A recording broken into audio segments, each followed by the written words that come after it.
Symptoms ಅನ್ನೋದು ತೊದಲು ಬರ್ಬೋದು, ಮುಖ ಸ್ವಲ್ಪ ವಕ್ರ ಇರ್ಬೋದು, ಕೈ ಎತ್ತಕ್ಕಾಗದೇ ಇರ್ಬೋದು, ಕಾಲು ಎತ್ತಕ್ಕಾಗದೇ ಇರ್ಬೋದು, ಕೈ ಕಾಲು ಜೋಮ್ ಬರ್ಬೋದು, ಅಥವಾ ನಡೀಲಿಕ್ಕೆ ಇಂಬ್ಯಾಲೆನ್ಸ್ ಆಗ್ಬೋದು, ಜ್ಞಾನ ಇಲ್ಲದೆ ಇರೋ ಥರ ಆಗ್ಬೋದು, ಫಿಟ್ಸ್, ರೇರ್ಲಿ ಫಿಟ್ಸ್ ಕೂಡ ಬರ್ಬೋದು. ಇದೆಲ್ಲ ಸಿಂಪ್ಟಮ್ಸ್ ಆಫ್ ಸ್ಟ್ರೋಕ್ ಅಂತ ಹೇಳ್ತೀವಿ. ಮೇನ್ ಇಂಪಾರ್ಟೆಂಟ್ ಪಾಯಿಂಟು, ಯಾವುದಾದ್ರು ಸಿಂಪ್ಟಮ್ಸ್ ಬರ್ಬೋದು.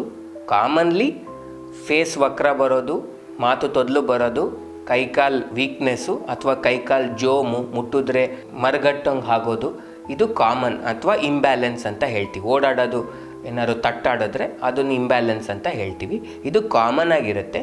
ಬಟ್ ಏನು ಬೇಕಾದ್ರೂ ಸಿಂಪ್ಟಮ್ಸ್ ಬರ್ಬೋದು. ಎಲ್ಲಿ ಬ್ಲಾಕ್ ಇದೆ ಅದ್ರ ಮೇಲೆ ಡಿಪೆಂಡಿಂಗು.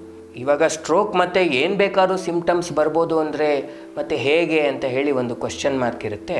ಅದು ಸಡನ್ನಾಗಿ ಏನಾದ್ರು ಬಂದರೆ, ಏನೇ ಪ್ರಾಬ್ಲಮ್ ಬಂದರೂ ಸ್ಟ್ರೋಕ್ ಆಗಿರೋವಂಥ ಸಾಧ್ಯತೆಗಳಿರುತ್ತೆ. ಸೊ ಆವಾಗ ಇಮಿಡಿಯೇಟಾಗಿ ಹಾಸ್ಪಿಟಲ್ಗೆ ಹೋಗಿ ಚೆಕ್ ಮಾಡಿಸ್ಕೋಬೇಕು.